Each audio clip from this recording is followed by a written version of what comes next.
If you feel disconnected from your life, like you don't know who you are, you don't know where you're going, you don't know what you want, and what once felt familiar doesn't anymore, so you're basically like, what the fuck? Then, my love, this episode is for you because today we're talking about identity crisis. Whether you're in your 20s, your 30s, your 40s, your 50s, your 60s, whether you're 15, 16 years old, I don't care. If you're feeling some sort of identity crisis, this episode is for you. Come have a seat at the adults table and let's talk about identity crisis. I'm Fernanda Rodriguez, and welcome to the Adults Table. Here's our agenda for today. First, we're going to talk about identity. What's identity? Is it something fixed? Is it something fluid? Is it something flexible? Should it be flexible? Should it not be flexible? Then we're going to talk about identity crisis more specifically. Why does it happen? When does it happen? Is it just with you? Not with you? Last but not least, we are talking about some of the things that I've been doing that have been helping me because I'm also going through an identity crisis. I feel like, especially from 27 to now 30, it's been a roller coaster, my love. And I've talked about how moving countries impacted that. I even have an episode called The Feeling of Being a Foreigner, in which I explore more deeply the culture piece of it all.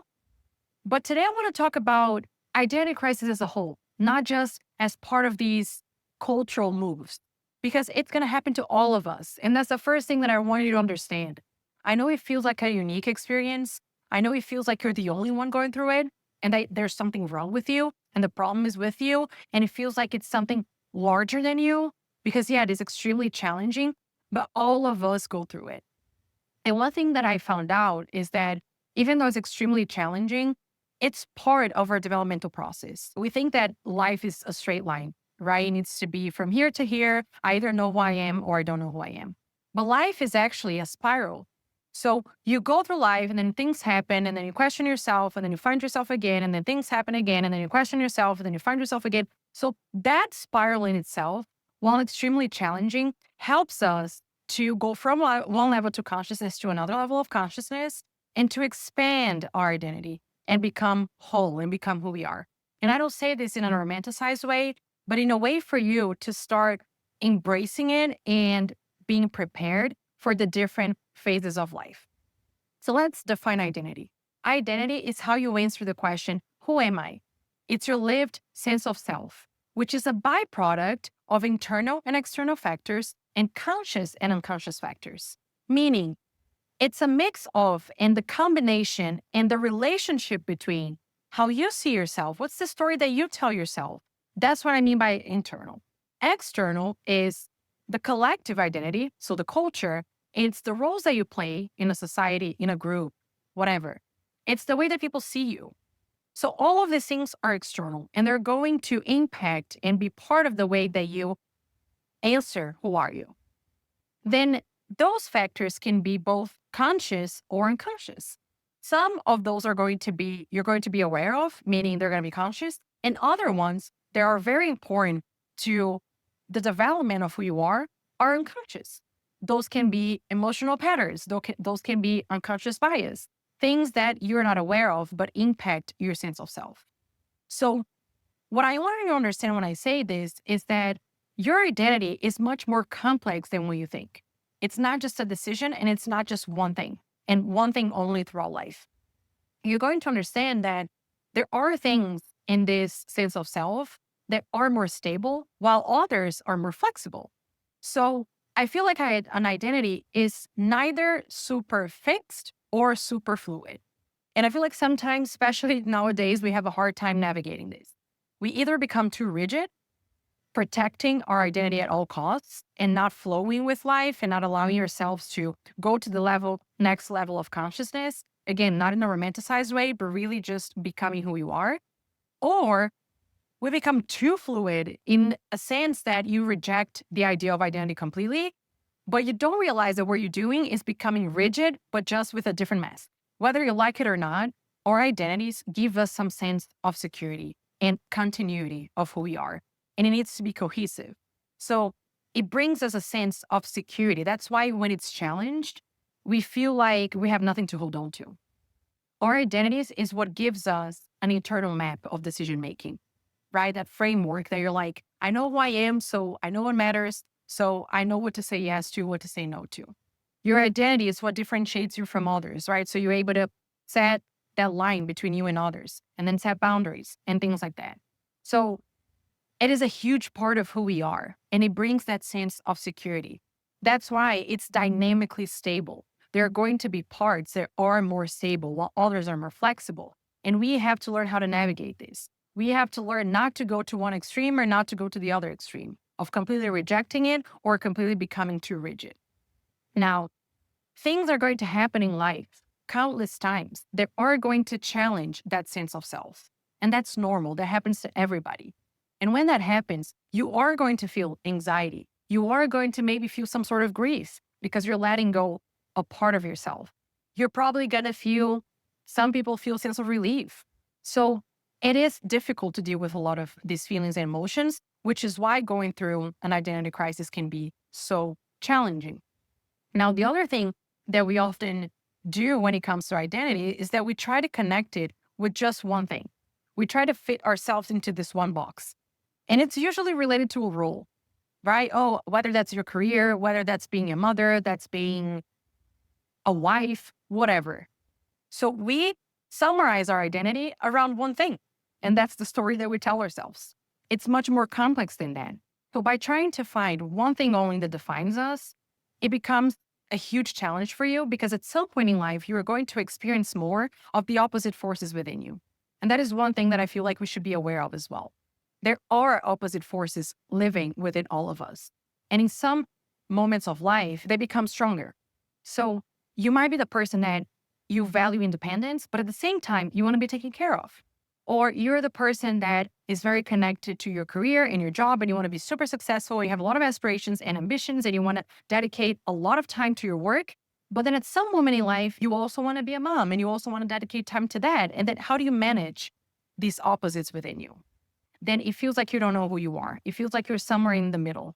And just that conflict between opposites in itself is already extremely confusing. But I'm here to tell you that that's normal. That happens. So when is it that your sense of self starts to be challenged? Many times throughout life, whether that's through a disruptive event, a trauma, whether that's through a big change, you change cities, you change countries, you change groups, you graduated, there's a big life event, you got married, you got divorced. Those things challenge your sense of self. But also, what I want to talk about here today as well are the phases of life. Because again, we think that these things only happen with us and to us, but in reality, everyone's going through them. I used to think that age was just a number. I used to think that it was nothing. It's just, it doesn't matter. But my love, it 100% matters. It 100% matters. And when I started to understand and find in different lines of work an explanation for the different phases of life and what we go through in these different phases and the questions that we ask ourselves, it was a breath of fresh air. I'm telling you, it added so much perspective into my life in a sense that I started to approach these phases in a completely different way. Instead of trying to run away from them because I thought that I was the only one going through them, I started embracing it in a very, very different way of understanding, okay, this is what I'm going through right now. It's not always going to be like this, but moments like this are going to happen again. So let me brace myself and let me embrace this moment. Whatever lines of work you believe in, I'm sure you're going to find an explanation. But to me, the ones that resonated the most were astrology with the Saturn return, which is what I'm going through right now. And we're going to briefly talk about it. And the other one is in Portuguese, it's called Teoria dos Setênios, which is from anthroposophy. I think in English, it's the 7-year cycles.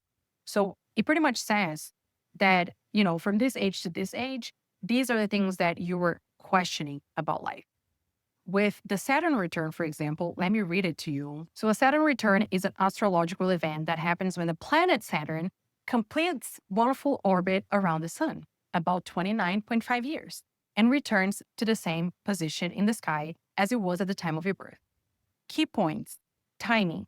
Most people experience their first Saturn return between ages 27 and 30. The second around 58 and 60, and sometimes the third in their late 80s. Meaning in astrology, Saturn is often called the planet of responsibility, discipline, and structure. When it returns, astrologers believe it brings life lessons, tests, and opportunities to mature. Impact. People often experience major shifts during this period, changes in career, relationships, identity, or life direction. It's seen as a rite of passage into a new phase of adulthood where you confront what's working or not in your life. Oh, but I don't believe in astrology. I don't care. You don't have to. First of all, I hate people that reject everything that's not modern science. Like astrology is the psychology of the ancient. Fine, like you can still take something from it. But even if you don't want to believe in it, even if it doesn't make any sense to you, completely fine. Go find a different line of work. Because I assure you, psychology, anthroposophy, neuroscience, whatever it is that you believe, the only thing that I'm saying here is add some perspective into this moment because it's not just you. And understanding what's going on helps you understand yourself as well. Oh, but I don't believe that this happens. Should we talk about the 27 group? What's it called? Is it the 27 group? I forgot. But like the amount of people, artists, celebrities, famous people that passed away at 27 years old because of internal conflict. I'm telling you, my love, it's not just you, it's all of us. So understand what's going on beyond just your internal experiences, what's going on in that moment of life. That is extremely, extremely important. Okay, so now we understand that yes, it's going to happen. Certain events are going to trigger these identity crises and these questions around who we are, which by the way, it's not every time that you're questioning something in your life that you're going through an identity crisis. So let's chill for a moment, but it's going to happen. That's my point. How do we deal with it then? I don't know the answer. You tell me. You tell me how you've been dealing with it. I can tell you what I've been doing and what has helped me in this process. I think it's a mix of mindset and certain tools. When I say mindset, it's another overused word. So bear with me. I'm not going to romanticize this. But when I say mindset, what I mean is you have to normalize the experience first and foremost, not to downplay it, not to say that it doesn't matter. When I say normalize, it means understand that you're not the only one going through it. First thing. Second thing, reshape the idea that you have of that discomfort. You think right now that it's a threat to you, and although it's challenge as fuck, this is part of your developmental process. So understand this. Repeat this to yourself. The other internal alignment that you're going to make is understanding that you're not only one thing. You're going to discover new parts of you throughout life. That's fine. Last but not least, opposite forces live within you. It's not a bad thing. You are whole. There are many different forces that live within you. It's okay. Now, tools and practices. It's helped me tremendously to consciously choose both comfort and discomfort. Because this is already a very uncomfortable time, I feel like seeking those comfortable moments that I can rely on, because again, right now, you have nothing to hold on to. That's what it feels like. So what can you hold on to? What are the things that make you comfortable? Maybe when you talk to a friend, maybe when you watch a certain show, I don't know. What are things that can bring you comfort? You have to be aware of those and provide those moments for yourself in a phase that is already very uncomfortable. On the flip side, I found that consciously seeking uncomfortable moments and discomfort in itself, it's also very helpful because this is a moment where the transformation itself, it's already very uncomfortable. And when you embrace it versus try to run away from it, it lifts like a huge weight from your shoulders for some reason, because then you're actually going with the flow. You're going with the process. So something is very challenging for you and it makes you uncomfortable. Go through it, seek those moments. That's also been very helpful in my case. The other point is find security in what you can. So similar as find comfort, because this is such an uncomfortable moment and you feel like you have nothing to hold on to, there are certain things that you can hold on to. There are certain things that are in your control, certain habits. Maybe it's working out, maybe it's taking care of your body, eating well, things that are within your control that you can find some sense of security in while you let yourself expand where you have to, but ground yourself where you can. And then the other practice is awareness, yet another overused word. But here's how I see it. If this is going to happen to you regardless, you might as well be aware of it. You might as well go through this process with your eyes open, really making certain assessments of what's going on. Instead of questioning, who am I? Who am I? Like start questioning, what am I learning about myself now? Really take time for yourself, really, genuinely. I know it's going to feel very uncomfortable to sit with those feelings, but you have to, or you can do it. You don't have to, you can choose not to. But since you're going to go through this anyway, you might as well be aware so that you can get out of the situation or get through the situation to a next level of consciousness and learning more things about yourself. So take some time for yourself, whether that's merely sitting down with yourself, allowing yourself to have a moment, journaling, another overused word in practice. But I've been journaling since like 13, and it's been the way that I see myself. I see myself through writing. So it's a very powerful tool for me. And I know that it's very powerful for a lot of people, but that also helps you create some awareness in this moment and ground you. So I feel like this can be very helpful as well. And last but not least, talk to friends, talk to people. This is going to bring you perspective because everyone is trying to figure it out. No one has a perfect life. No one knows who they are and what they want all the time. That's normal. Your friends are also going through shit. So by talking to them, you normalize this experience more and more.